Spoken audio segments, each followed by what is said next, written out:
Meet Jenny Jones, famed on the snowboard circuit for braving it out to jump as big as the boys. She placed first in both the New Zealand and Japanese Opens on the prestigious Ticket to Ride snowboard tour earlier this year before injury brought a premature end to her season. While recuperating, Jenny's been coaching more girls in her discipline, slopestyle.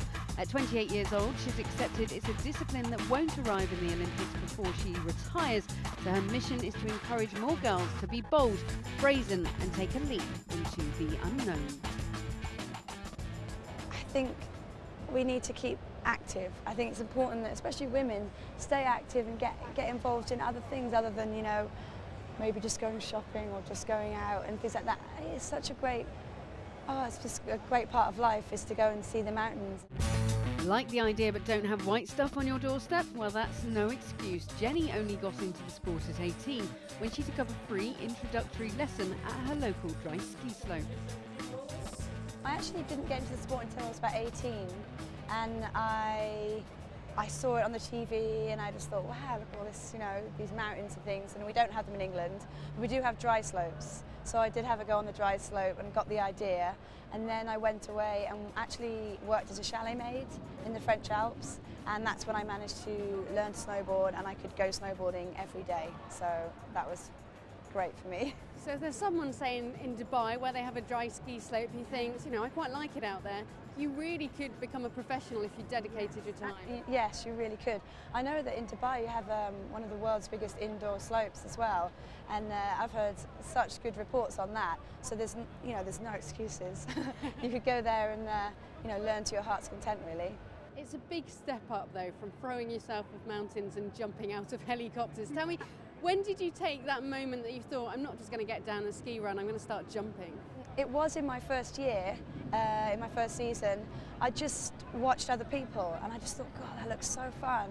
And I thought, right, let's take it steady. So I just started with little things off the side of the piste, and then I'd progress into the park.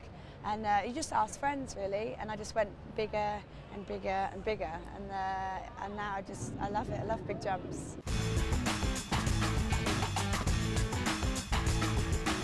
What was the first big jump? What was the first one that really got your heart racing? The first thing that stood out, I suppose, was one of the jumps that's in Val d'Isère. It's like a natural jump, but it's really, really steep. And it was the first time we all tried backflips. On the steepest. Well, it had to be steep to fling you back. But it was so funny. It's such a fun. It was more of just a laugh, really. And we all learned to flip round, and we all sort of eventually managed to do a backflip. And it was just such a brilliant day. And that was in my first year. That's like 10 years ago now. And I still remember it. I love it, yeah. It's a terribly sexist thing, but I can say it because I'm a girl and you'll probably agree with me. It's one thing that girls just, it's that fear factor and that lack of confidence. How do you overcome it? And what would be your message to the girls going, that does look really cool, but yeah, no. Find someone that you trust and that knows your standard, and a lot of the time just ask them. They will help you. I mean, I've taught on a lot of girl camps, and they've actually been brilliant. We teach on at our camp, which is called Our Camp out in Morzine, but it's a great place to go, and you get together with a lot of other girls and you actually find, oh my God, they're nervous about it too, but let's both try this. And it's surprising how much they progress from never going over a jump to attempting 360s by the end of the week. And you're like, yes, go on. What was the moment most recently that really made your heart race? I think what stands out a little bit, not trying to put people off, but we went heliboarding in just outside of France, and we got dropped off, and I was the first one to descend, and it wasn't too steep.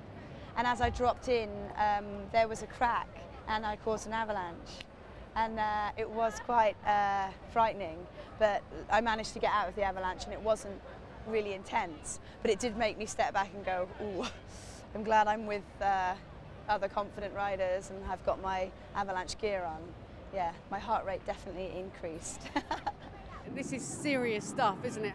It is a risk element, but it's such a, it's so different than just running on a tread machine in a gym. It's so different to that, and that's what I love.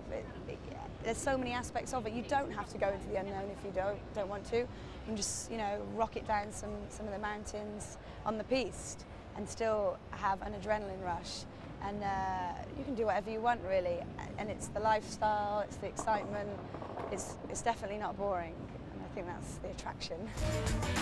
If Jenny's enthusiasm has piqued your interest in this sport, then you can find all the information to help you get on board by logging on to www.worldsnowboardfederation.org.